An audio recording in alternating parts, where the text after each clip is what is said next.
Okay, 3, 2, 1, we're on. Welcome to this financial claims webinar. This is part of a series of tutorials looking at the financial claims process and evidence requirements for the ATI programme. This video will be looking at Hmrc and the evidence required which supports this as a staff cost.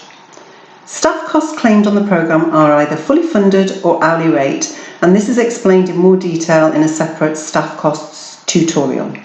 In both instances, for calculating actual cost and hourly rate, we use the gross salary, employer pension contribution, and the employer national insurance contribution.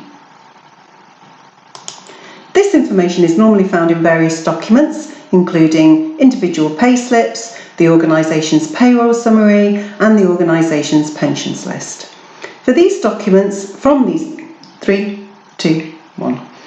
these documents, it's fairly straightforward to calculate the staff cost. However, from an audit point of view, the evidence doesn't stop there.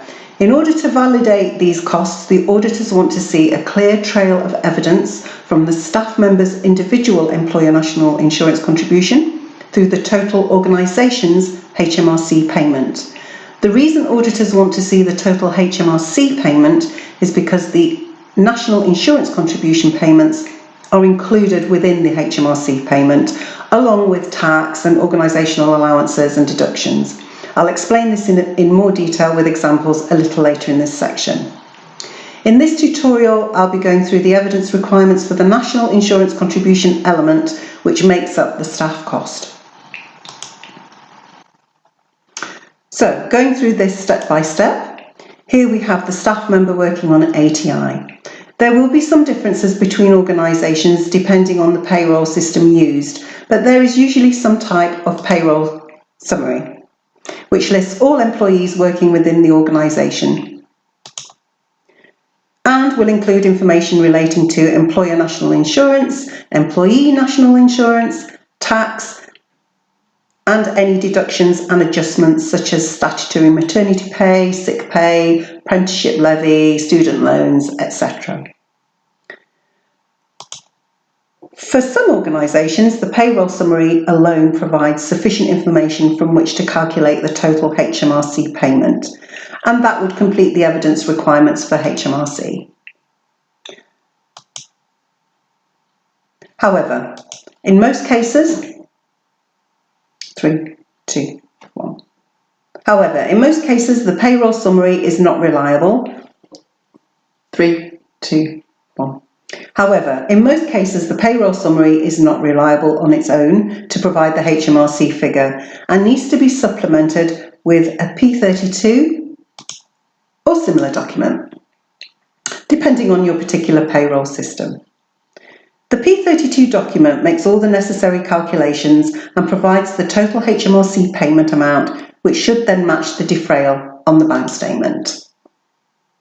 The important note to mention here is the evidence link between the individual employees from the payroll summary to the total Hmrc amount on the P32.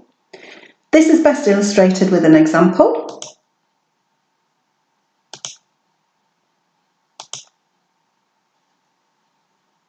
Here we have the payment summary of Atlanta Enterprise. We can see the individual staff members employed on ATI and their employee and their employer. So if you can just do that whole sentence, you know when you turn the page over? Yeah. Can you try and sort of memorise the bit on the front of the page? Where there? No, you were fine where there. We are. Yeah, it's just the introduction where you turn the page over because you can hear the page being turned over. Okay. So I'll do it some quiet way. Okay. Okay, ready? 3, 2, 1. This is best illustrated with an example.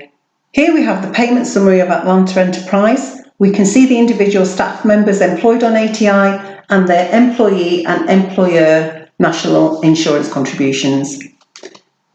If we add the totals of these together for the whole of Atlanta Enterprise, the gross NI comes to £1,467.80. If we then have the P32, we can see the total of that gross national insurance incorporated within the calculations.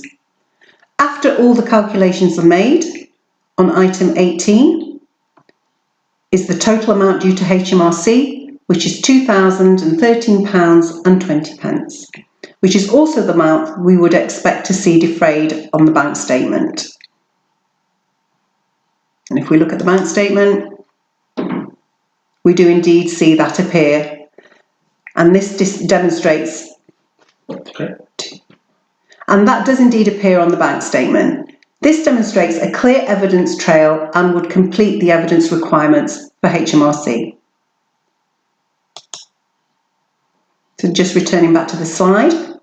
For larger organisations, it's common for the Hmrc payment. For larger organisations, it's common for the Hmrc payment total to be integrated into a larger payment. In this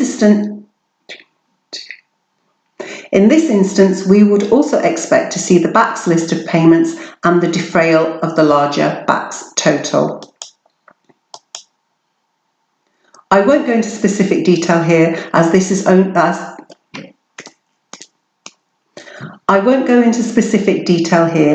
only applies to a handful of partners. That completes the tutorial for Hmrc.